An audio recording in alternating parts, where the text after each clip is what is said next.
नमस्कार, खबर 1 मिनट देख रहे हैं आप और मैं आपके साथ रंजना रावत। चलिए देखते हैं देश प्रदेश की तमाम बड़ी खबरें।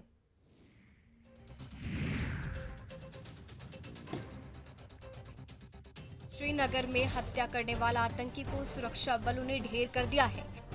घटनास्थल से कई हथियार और गोला बारूद भी बरामद हुए हैं। सोपिया के तुलरान इलाके में सोमवार को एनकाउंटर शुरू हुआ था। इसमें मारे गए तीनों आतंकी LET-TRF के थे। इसमें से एक की पहचान मुख्तार शाह के तौर पर हुई, जो गांदरबल का रहने वाला था। इसकी कश्मीर पुलिस ने ट्वीट कर पुष्टि भी की है। आतंकी के मारे जाने के बाद वीरेंद्र पासवान के परिजनों में गम के साथ साथ थोड़ी खुशी भी है कि उनके परिवार को तबाह करने वाला आतंकी मारा गया।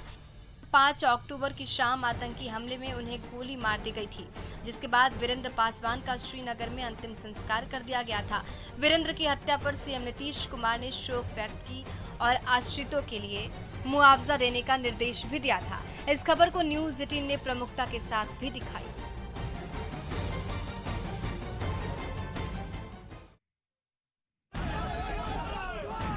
छपरा के पानापुर प्रखंड में पंचायत चुनाव से पहले राजनीतिक विवाद शुरू हो गया। पानापुर थाना क्षेत्र के धनौती में चुनाव प्रचार के दौरान दो मुखिया प्रत्याशी के समर्थक आपस में भिड़ गए, जिसमें दोनों पक्ष से 5 लोग घायल हो गए।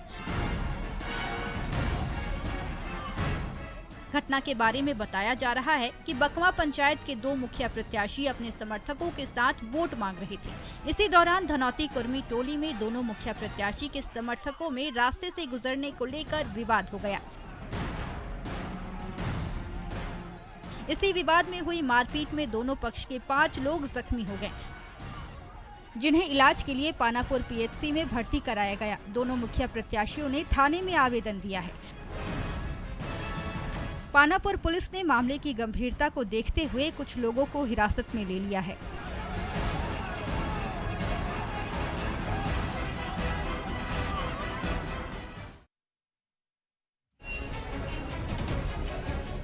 रांची के हरमू रोड पर अनियंत्रित कार लोगों पर कहर बनकर टूटी। गलत साइड से आ रही अनियंत्रित कार फुटपाथ पर सब्जी बेच रहे लोगों को रौंद डाला। इस हादसे में तकरीबन आधा दर्जन लोग घायल हो गए। कार में 2 लोग सवार थे और दोनों नशे में थे। एक युवक मौके से फरार हो गया, जबकि दूसरा भीड़ के हत्थे चढ़ गया। घटना के बाद आक्रोशित लोगों ने जमकर हंगामा किया। दुर्घटनाग्रस्त कार से शराब की बोतल भी मिली है। बता दें कि दुर्गा पूजा को लेकर सड़कों पर आम दिनों की अपेक्षा ज्यादा भीड़ थी। ऐसे में अनियंत्रित कार की चपेट में आने से कई लोग घायल हो गए। ट्रैफिक पुलिस ने दुर्गा पूजा के मौके पर यातायात व्यवस्था को दुरुस्त रखने के लिए चाक चौबंद व्यवस्था करने का दावा कर रही है। वहीं शहर में हिट एंड रन का मामला सामने आ गया। दुर्घटनाग्रस्त कार गलत दिशा से आ रही थी। ऐसे में यह भी सवाल उठता है कि गलत दिशा से आ रही कार को किसी पुलिसकर्मी ने रोका क्यों नहीं।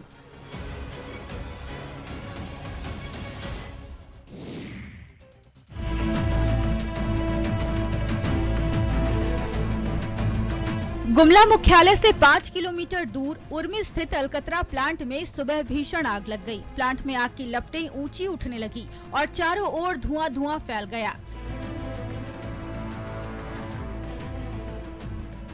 इस घटना में लाखों रुपए के नुकसान की आशंका जताई जा रही है। घटना सुबह करीब 4:30 बजे की है। प्लांट में 2 से 3 मजदूर काम कर रहे थे। उसी दौरान आग लग गई। आग लगने की सूचना मजदूरों ने प्लांट के मालिक को दी, तब इसकी जानकारी अग्निशमन विभाग को दी गई। सूचना के बाद अग्निशमन दस्ता मौके पर पहुंचा और करीब 1.5 घंटे के प्रयास के बाद आग पर काबू पाया गया। इस घटना में अलकतरा के साथ प्लांट में लगी लाखों रुपए की मशीन भी जलकर राख हो गई। प्लांट के नजदीक गाँव होने के कारण बड़ा नुकसान टल गया। अलकतरा प्लांट इलेक्ट्रिक से चलता है। संभावना है कि शॉर्ट सर्किट से आग लगी होगी।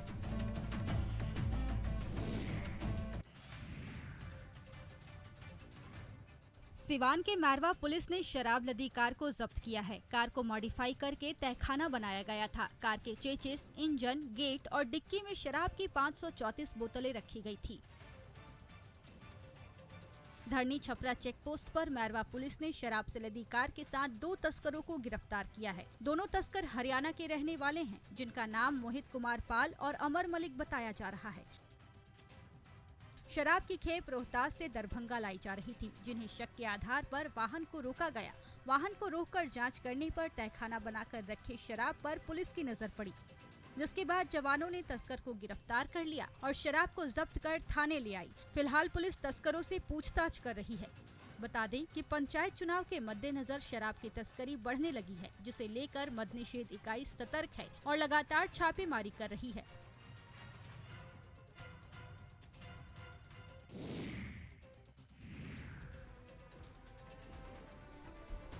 बिहार में शराबबंदी के बीच एक ऐसी तस्वीर सामने आई है जो सरकार की सख्ती और अंधविश्वास दोनों को उजागर कर रही है। मामला छपरा का है, जहां बिजली के खराब ट्रांसफार्मर को ठीक करने के लिए इलेक्ट्रिशियन ट्रांसफार्मर पर शराब चढ़ा रहा है। वीडियो में दिख रहा है कि एक बिजली मिस्त्री ट्रांसफार्मर के पोल पर चढ़कर अगरबत्ती जलाने के बाद शराब का छिड़काव कर रहा है। इस वीडियो के वायरल होने के बाद बिजली विभाग में हड़कंप मच गया। बताया जा रहा है कि सलेमपुर पोखरा में बार बार बिजली कट रही थी। नया ट्रांसफार्मर लगने के बाद भी समस्या बनी हुई थी। इसके बाद टोटके के तौर पर बिजली मिस्त्री ने शराब चढ़ाई, जो चर्चा का विषय बना हुआ है। साथ ही सरकारी विभाग के कर्मचारी द्वारा शराब चढ़ाने से कई सवाल भी उठ रहे हैं। शराबबंदी के बीच खुलेआम शराब का इस्तेमाल प्रशासन को चुनौती की तरह देखा जा रहा है।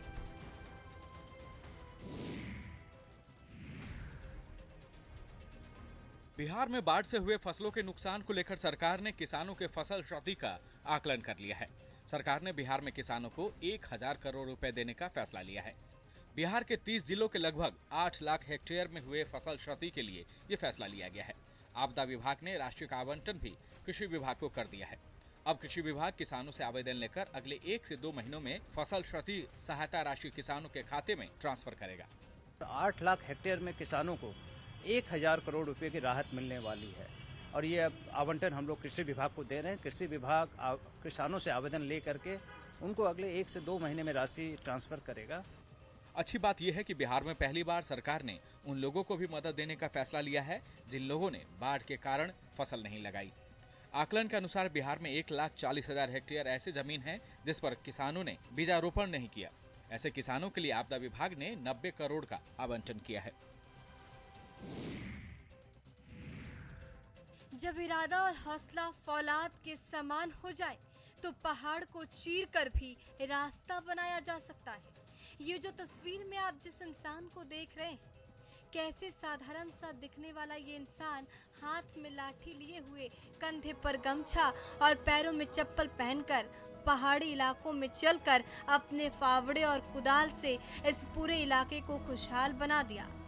और इस जुझारू इंसान का नाम लौंगी मांझी है, जिसे लोग कैनाल मैन के नाम से भी जानते हैं। जुनून के पक्के और लक्ष्य के धुनी 70 वर्षीय लौंगी मांझी ने जब नहर खोदने का संकल्प ठाना था तो लोग इन्हें पागल समझते थे, लेकिन आज उनकी कोशिशों ने इलाके से होने वाले पलायन को रोक दिया है। कहते हैं कि जब हौसले बुलंद हो तो इंसान में असंभव को भी संभव करने की हिम्मत आ जाती है।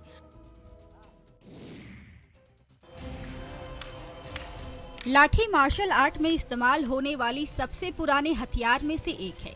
युद्ध की ये कला लाठी देश से लुप्त होती जा रही है। ऐसे में जमुई जिले के दर्जनों युवा और बच्चे लाठी कला की ट्रेनिंग ले रहे हैं।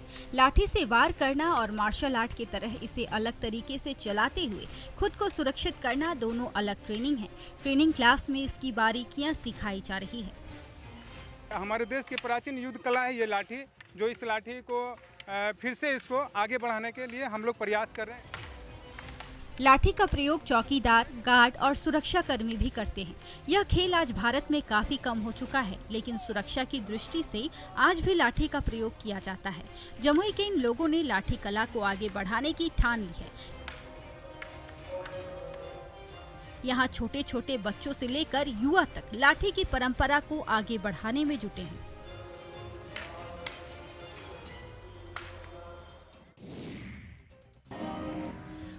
ये जो युवती आपको गाना गाते दिख रही है, ये कोई विदेशी नहीं है। ये बिहार के बोध गया की रहने वाली सरीना अहमद है, जिसकी गायकी ने पूरे विश्व में धमाल मचा दिया है, वो भी इंग्लिश में गाना गाकर। बिहार में टैलेंट की कमी नहीं है और उसी को दर्शाता है ये वीडियो। जरा आप भी सुने। जिस भाषा को बोलने में लोग झिझकते हैं, उस भाषा में गाना ये बहुत बड़ी बात है। सरीना जब गाती है तो उसके गाने को सुनकर हर कोई अचंभित हो जाता है। 15 साल की सरीना अहमद इन दिनों विदेशों में खूब चर्चा बटोर रही है।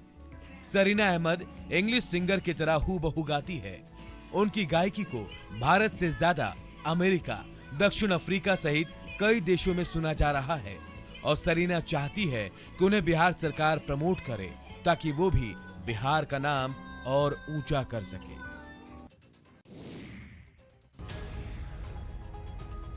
रांची के जेएससीए स्टेडियम में 19 नवंबर को होने वाले T20 अंतर्राष्ट्रीय मैच पर आया ग्रहण का बादल छटता नजर आ रहा है। रेडिसन ब्लू में कमरों की बुकिंग को लेकर आई समस्या अब खत्म होती नजर आ रही है।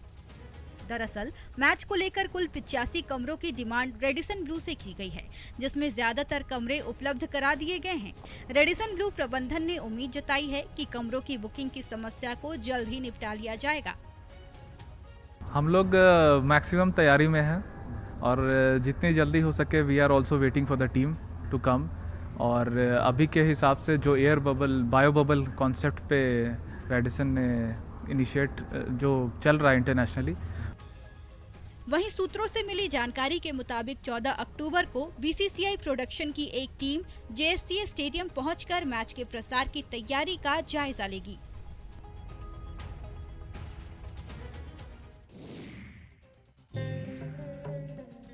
बेतिया दुर्गाबाग मंदिर को तांत्रिक विधि से बनाया गया।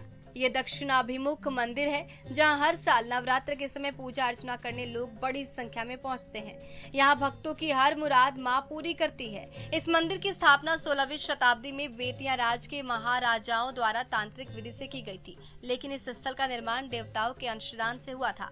सबसे अहम बात है कि अब तक आपने मां के स्वरूप को शेर पर सवार ही देखा, लेकिन बेतिया के दुर्गाबाग में मां दुर्गा एक मृडाल यानी कि सियार पर सवार है।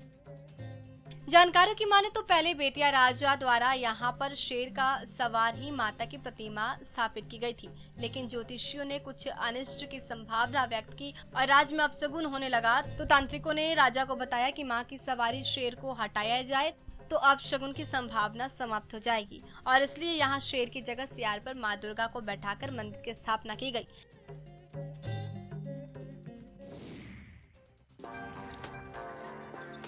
जमशेदपुर के आदित्यपुर का पूजा पंडाल सबसे भव्य पूजा पंडाल माना जाता है। जब कोरोना नहीं था तब दूर दूर से लोग इस पंडाल को देखने के लिए आते थे, लेकिन इस बार पूजा पंडाल में गाइडलाइन का पालन करते हुए पूजा मनाया जा रहा है। जयराम यूथ स्पोर्टिंग क्लब की ओर से इस बार पंडाल को पुराने किले का रूप दिया गया है। पंडाल के अंदर पुराने न्यूज़पेपर को कटिंग कर बेहतरीन डिजाइनिंग की गई है। पूजा पंडाल के ग्राउंड में सैनिटाइज करने की पूरी व्यवस्था की गई है। मैदान में आने वाले श्रद्धालुओं को गेट पर ही ऑटोमेटिक मशीन से सैनिटाइज किया जाएगा। पूजा पंडाल के पास स्वास्थ्य विभाग की टीम भी मौजूद रहेगी। यहाँ पर कोरोना वैक्सीन देने की भी व्यवस्था की गई है। अगर कोई श्रद्धालु वैक्सीन का पहला डोज या दूसरा डोज लेना चाहे तो वैक्सीन सेंटर में ले सकते हैं। दुर्गा पूजा समिति ने श्रद्धालुओं से गाइडलाइन का पालन करने की अपील की है।